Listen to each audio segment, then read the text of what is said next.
Kannur Koothuparamba മമ്പറത്ത് auto പുഴയിൽ വീണ് driver മരിച്ചു. കുന്നിരിക്ക മിഥുൻ നിവാസിൽ കെ മോഹനാണ് മരിച്ചത്. ഓട്ടോറിക്ഷ സ്റ്റാർട്ട് ചെയ്യുന്നതിനിടെ പുഴയിലേക്ക് വീഴുകയായിരുന്നു. കണ്ണൂരിൽ നിന്ന് നിഖിൽ അളവൂർ ചേരുന്നു. നിഖിൽ, എപ്പോഴാണ് ഈ അപകടം സംഭവിച്ചത്? എങ്ങനെയാണ് ഈ രീതിയിലേക്ക് ഒരു അപകടത്തിലേക്ക് കാര്യങ്ങൾ എത്തിയത്?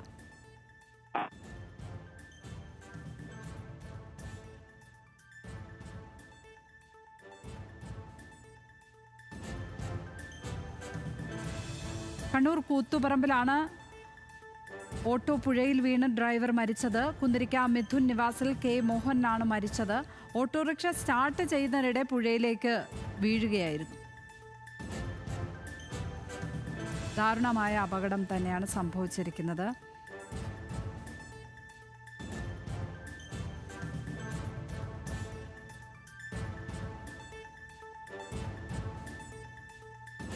നിഖിലിനെ കണക്ട് ചെയ്ത് കിട്ടിയിട്ടില്ല എന്നാണ് മനസ്സിലാകുന്നത്.